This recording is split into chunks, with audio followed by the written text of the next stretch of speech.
La plupart des hommes traversent l'existence dans la confusion, cherchant l'amour, la validation et le bonheur auprès des femmes, pour finalement se retrouver le cœur brisé, utilisé ou piégé. Pourtant, il y a 150 ans, un philosophe nommé Friedrich Nietzsche a dévoilé la vérité crue sur la nature humaine et les dynamiques de pouvoir. Des vérités si brutales que la majorité des hommes s'y refusent. Au terme de cette réflexion, vous comprendrez précisément où l'on vous a trompé et comment enfin reprendre le contrôle. Prêtez donc une oreille attentive, car ce que vous êtes sur le point d'entendre n'est pas seulement controversé. C'est la clé perdue que la plupart des hommes ne saisiront jamais. Nietzsche ne croyait pas aux contes de fées romantiques. Il concevait l'amour comme une manifestation de la volonté de puissance et non comme un lien spirituel. Ce n'était pas le destin, mais l'expression de forces vitales en conflit, une danse de domination et de soumission orchestrée par la nature pour engendrer des êtres supérieurs. Voici la vérité inconfortable. Quand vous ressentez cette attirance électrique, ce désir obsessionnel, cette conviction qu'elle est l'élu, votre cerveau ne se connecte pas à son âme. Il évalue le pouvoir, la force vitale, le potentiel créatif et la capacité d'élévation mutuelle. L'attirance des femmes fonctionne de la même manière, à cela près qu'elles recherchent des manifestations de pouvoir différentes. Nietzsche a écrit « Il y a toujours de la folie dans l'amour, mais il y a toujours aussi de la raison dans la folie. » Mais il ne l'entendait pas de manière romantique. Il le voyait comme une force transformatrice, une énergie capable de créer ou de détruire selon la manière dont on la gère. Réfléchissez-y. Combien d'hommes se sont anéantis pour une femme qui les a ensuite quittés sans un regard en arrière? Combien de mariages s'effondrent lorsque la passion se mue en ressentiment? Ce n'est pas un hasard, c'est la nature qui exprime sa volonté de puissance. Les femmes ne choisissent pas les hommes en fonction de la justice, de la loyauté ou même de la logique. Elles suivent un instinct ancestral, programmé pour rechercher la force, la créativité et la supériorité vitale. La dévotion d'un homme faible n'a aucun sens s'il ne parvient pas à inspirer le respect. Nietzsche l'a vu avec clarté. Les femmes sont rarement guidées par la raison abstraite. Elles sont gouvernées par l'intuition et l'instinct vital. Ceci n'est pas de la misogynie, c'est l'observation de la volonté de puissance en action. Observez les applications de rencontres où 80% des femmes se disputent les 20% d'hommes les plus en vue. Observez les tribunaux de divorce où l'engagement est récompensé par la ruine financière. Observez l'histoire où des rois sont morts pour des amantes qui les ont trahis. Le schéma ne change pas, car la volonté de puissance ne change pas. La majorité des hommes croient que l'amour est mutuel, que s'ils se sacrifient suffisamment, s'ils se soucient assez, s'ils prouvent leur valeur, ils seront récompensés. Mais Nietzsche a prévenu, l'homme doit être éduqué pour la guerre et la femme pour la récréation du guerrier. Les femmes ne tombent pas amoureuses de la bonté, elles tombent amoureuses de la force vitale, pas seulement physique, mais intellectuelle, créative, spirituelle. C'est pourquoi le gentil garçon finit dernier. Non pas parce qu'il est indigne, mais parce qu'il ne comprend pas qu'il doit devenir quelqu'un digne d'admiration. Avez-vous remarqué comment les femmes perdent de l'intérêt après avoir conquis un homme? Comment la poursuite s'inverse? Nietzsche a appelé cela la tragédie de l'esclave moral. L'excitation ne réside pas dans la possession, elle est dans la tension créatrice du devenir. Une fois la conquête achevée, la biologie cherche de nouveaux défis. C'est pourquoi les hommes qui s'attachent trop, qui font d'elles le centre de leur monde, la voient inévitablement partir. Mais voici la révélation. Ce n'est pas la faute des femmes, c'est la nature qui exprime sa volonté de dépassement. Et l'homme qui comprend cela cesse de blâmer. Il commence à élaborer des stratégies. La leçon de Nietzsche n'est pas d'éviter les femmes, c'est de les voir clairement, de reconnaître que l'amour n'est pas une fantaisie, c'est une danse de pouvoir. Et l'homme qui danse depuis une position de faiblesse perd à chaque fois. Mais ce n'est que le début, car la vérité suivante est encore plus révélatrice. Elle explique pourquoi les hommes modernes sont dépassés dans tous les domaines et comment changer la donne. Car ce qui vient ensuite est le moment où la plupart des hommes réalisent qu'ils ont été trompés toute leur vie. Nietzsche a vu ce que la majorité des hommes d'aujourd'hui refusent toujours d'admettre. Les règles de l'attraction ne sont pas justes, elles ne sont pas logiques et elles ne sont certainement pas en votre faveur. Tandis que la société moderne prêche l'égalité, la biologie opère sous un ensemble de lois différents, la volonté de puissance, et l'homme qui l'ignore a déjà perdu. Voici la réalité brutale. Les femmes possèdent le levier final dans les relations, non pas parce qu'elles sont cruelles, mais parce que la nature les a conçues pour être des sélectionneurs de valeurs supérieures. Dès la puberté, la valeur d'une femme sur le marché sexuel atteint son apogée, tandis que celle d'un homme doit être forgée par la lutte, la création et l'autodépassement. Nietzsche a déclaré clairement « La femme apprend à haïr dans la mesure où elle oublie comment séduire. » Il ne les insultait pas, il mettait en lumière une vérité évolutive. La jeunesse et la beauté d'une femme sont sa monnaie initiale, et elle sait instinctivement comment l'investir. Mais Nietzsche est allé plus loin. Il a vu que les hommes et les femmes, Antoine Dubois, comme les femmes doivent transcender leurs rôles biologiques fondamentaux pour atteindre la grandeur. Regardez autour de vous. L'homme moyen, aujourd'hui, se noie dans la contradiction. On lui enjoint d'être vulnérable émotionnellement, tandis que les femmes poursuivent toujours une domination créative. Il est honteux de désirer une masculinité traditionnelle, alors que les alphas puissants règnent toujours sur les applications de rencontres. Ils s'épuisent au travail, pourvoyant à un système qui le récompense par des tribunaux de divorce et des tests de paternité. Nietzsche l'avait pressenti il y a des siècles. L'homme qui n'a pas de musique en lui-même et que l'harmonie des doux sons n'émeut pas est propre aux trahisons, aux stratagèmes et aux rapines. Chanty, mais c'est là que la situation devient périlleuse. Les femmes modernes n'ont pas seulement embrassé leur pouvoir, elles l'ont militarisé. Les réseaux sociaux ont transformé l'attention en une économie, et l'homme moyen en est l'ouvrier non rémunéré. Il est obséquieux, il gravite, il se dispute les miettes de validation de femmes qui ne s'engageront jamais avec lui. Pourquoi ? Parce qu'on lui a vendu un mensonge, que la seule dévotion suffit. Nietzsche a démasqué ce piège bien avant les applications de rencontres. Chez les femmes, l'amour est clair et entier. Chez les hommes, il peut être profond, mais sa surface est trouble. Cela semble dur jusqu'à ce que l'on en saisisse le sens.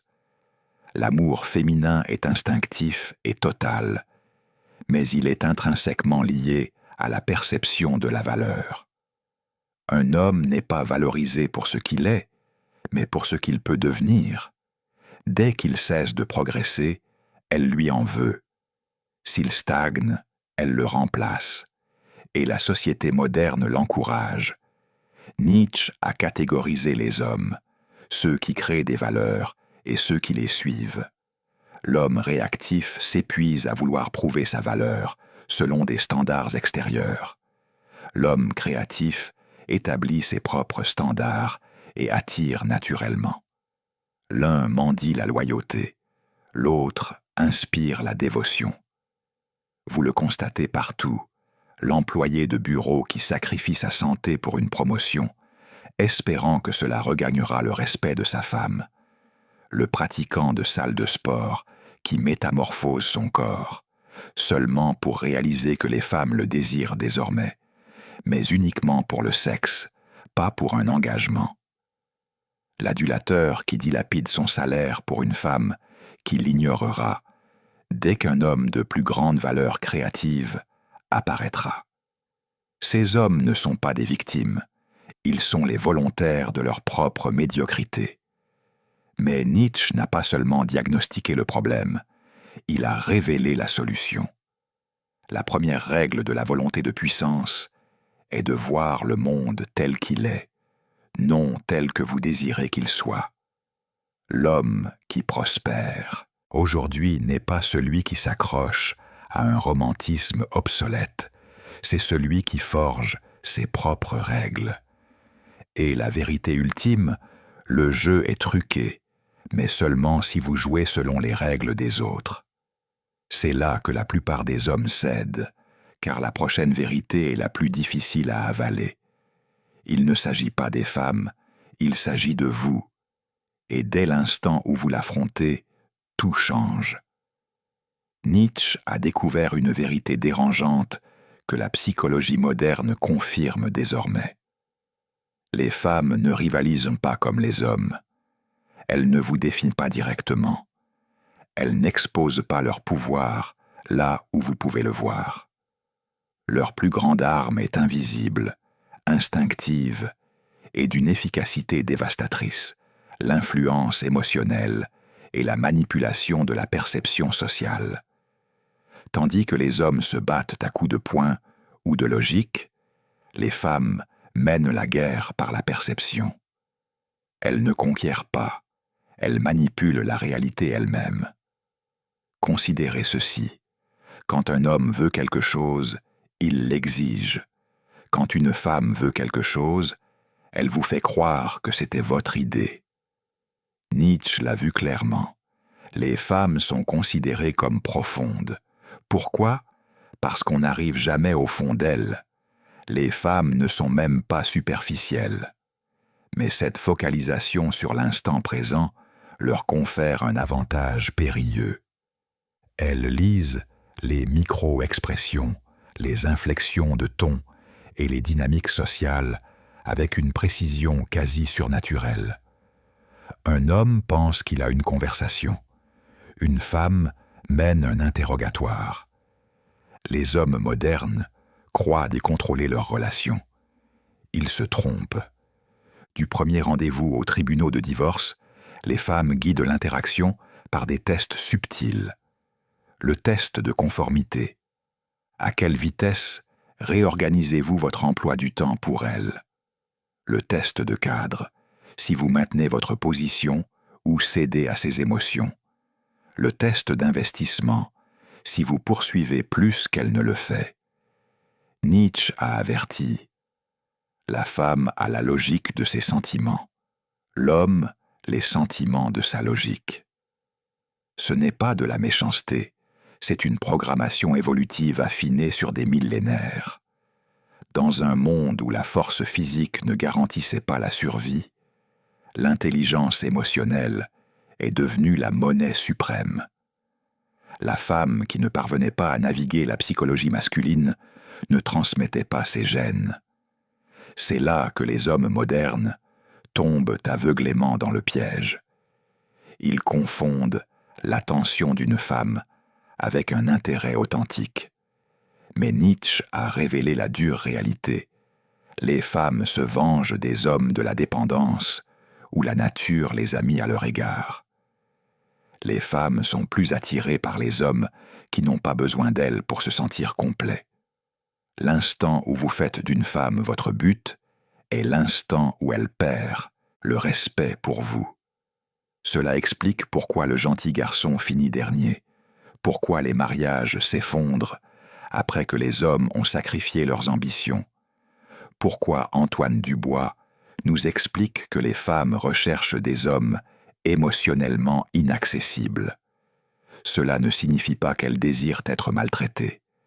Elles sont biologiquement orientées vers la recherche d'hommes ayant une valeur vitale supérieure, et rien ne dégrade plus vite cette valeur perçue que la nécessité impérieuse. Chaque interaction avec une femme est le théâtre d'une lutte de pouvoir tacite. La majorité des hommes y perdent avant même de réaliser que la confrontation a débuté.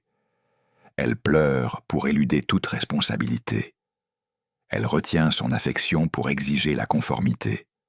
Elle flirte avec d'autres pour éprouver votre confiance. Nietzsche nommait cela la morale de l'esclave en action. Les femmes utilisent leur apparente vulnérabilité pour maîtriser des adversaires physiquement plus robustes. L'homme qui succombe à cela devient un esclave. Celui qui le perçoit devient invincible. Mais il existe une voie. La vérité la plus libératrice de Nietzsche est celle-ci. Celui qui a un pourquoi pour vivre peut supporter presque n'importe quel comment.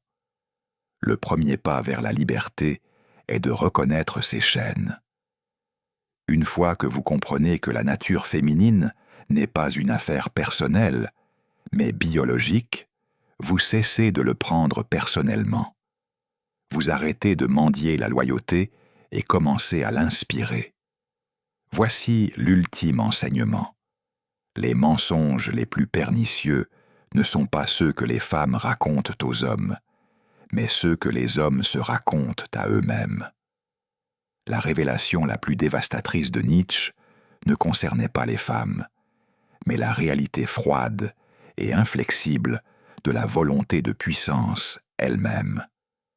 Après avoir exposé les vérités brutales de l'attraction et des dynamiques de pouvoir, il a offert quelque chose de bien plus précieux, la voie vers l'autosurpassation.